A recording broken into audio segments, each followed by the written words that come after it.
ഒരു ചിക്കൻ കുതിച്ചയാ എത്താത്തേ അവൾക്ക് പറ്റിയൊരു മോളും കൂടി വീട്ടിലേക്ക് നിൽക്കാൻ വന്നപ്പോൾ ഇനി ചിക്കൻ ഏത് കോലത്തിലാണ് ഉണ്ടാക്കിയാലും കഴിക്കുമെന്ന് പറഞ്ഞിട്ട് എൻ്റെ അനിയത്തി എനിക്ക് വേണ്ടി ഉണ്ടാക്കിയൊരു ബ്രോസ്റ്റിൻ്റെ റെസിപ്പി ആട്ടോ. എന്നോട് ചോദിച്ച് സ്പൈസി വേണം. ഞാൻ പറഞ്ഞാൽ ആ സ്പൈസ് അങ്ങ് ഇരുന്നോട്ടെ, ടേസ്റ്റ് എന്ന ഡിഷ് ഇത്രയും കളർ ഉണ്ടാവുമെന്ന് ഞാൻ പ്രതീക്ഷിച്ചിട്ടില്ല. നമ്മുടെ ചിക്കന് സാധാ രൂപത്തിൽ മസാല ഒക്കെ തേച്ചതാണ് ഇട്ടത്.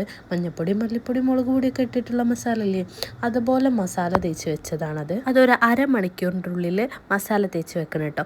ഇനി നമുക്ക് മൈദപ്പൊടിയിലേക്ക് ഉപ്പും മുളക് പൊടിയും കുരുമുളക് പൊടിയും കൂടി ഇട്ടിട്ട് മിക്സ് ചെയ്ത് വെക്കണം കേട്ടോ. അതിനുശേഷം നമ്മൾ റെസ്റ്റ് ചെയ്യാൻ വെച്ച ചിക്കൻ എടുത്തിട്ട് മൈദപ്പൊടിൻ്റെ ഈ മിക്സിലേക്ക് ഇട്ട് നന്നായിട്ട് കോട്ട് ചെയ്തെടുക്കുക. എന്നിട്ട് ആ ചിക്കൻ പീസ് ഒന്നും കൂടി വെള്ളത്തിൽ മുക്കിയെടുക്കണം. വെള്ളത്തിൽ മുക്കിയെടുത്തിട്ട് നമ്മൾ വീണ്ടും മൈദയിൽ തന്നെ പ്രസ് ചെയ്തെടുക്കുക കേട്ടോ. നമ്മൾ ഫസ്റ്റ് ചെയ്ത അതന്നെ 2 പ്രാവശ്യമായിട്ട് നമ്മൾ ചെയ്യുന്നുണ്ട്. ഫസ്റ്റ് നമ്മൾ നോർമലി ചിക്കൻ പീസ് ഒന്ന് മൈദയിൽ കോട്ട് ചെയ്തെടുത്തു. എന്നിട്ട് അത് വെള്ളത്തിൽ മുക്കിയെടുത്തിട്ട് പിന്നെ ഒന്നും കൂടി മൈദയിൽ കോട്ട് ചെയ്തെടുക്കുക കേട്ടോ. അപ്പോൾ അനിയത്തി ചെയ്യുന്ന കൗതുകം കണ്ടിട്ട് ഞാനും ഒന്ന് ചെയ്ത് നോക്കുകയാണ്. ഫസ്റ്റ് തന്നെ എനിക്ക് കുറച്ച് എല്ലുള്ള പീസാട്ടോ കിട്ടി.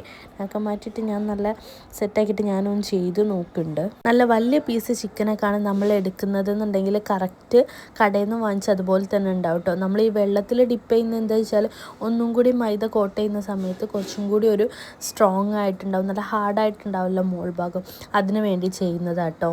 മൈദയിലൊക്കെ കോട്ട് ചെയ്തതിന് ശേഷം നമുക്കിത് എണ്ണയിൽ പൊരിച്ചെടുക്കാം. ഓരോ പീസായിട്ട് പൊരിച്ചെടുത്താൽ മതി. നല്ല അടിപൊളിയായിട്ടുണ്ടാവും കേട്ടോ. ഒരു മീഡിയം ഫ്ലെയിമിലിട്ടിട്ട് 2 സൈഡും നന്നായിട്ട് മുരിച്ചെടുക്കണം.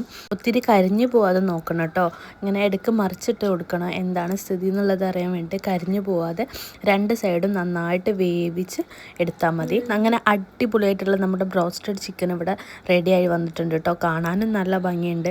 ഇനി നമുക്ക് കഴിച്ചൊക്കെ എങ്ങനെ ഉണ്ടെന്ന് നല്ല അടിപൊളിയായി വന്നിട്ടുണ്ട് കേട്ടോ. അപ്പോൾ ഗൈസ്, നമ്മുടെ ബ്രോസ്റ്റഡ് ഇവിടെ നല്ല അടിപൊളിയായി സെറ്റായി വന്നിട്ടുണ്ട് കേട്ടോ. ഇനി മയോനീസും കെച്ചപ്പൊക്കെ കൂട്ടി നമുക്കിതൊന്ന് കഴിച്ച് നോക്കിയാൽ മതി. നല്ല അടിപൊളിയായിട്ടുണ്ട് കേട്ടോ. ഞാൻ കഴിച്ചിട്ടും. അപ്പോൾ എല്ലാവരും ഒന്ന് ട്രൈ ചെയ്തിട്ട് ഫീഡ്ബാക്ക് എന്തായാലും ഒന്ന് കമൻറ്റ് ചെയ്യണേ. അപ്പോൾ ഇത്രയൊക്കെ ഉള്ളൂ. അപ്പോൾ ഓക്കെ, ബൈ.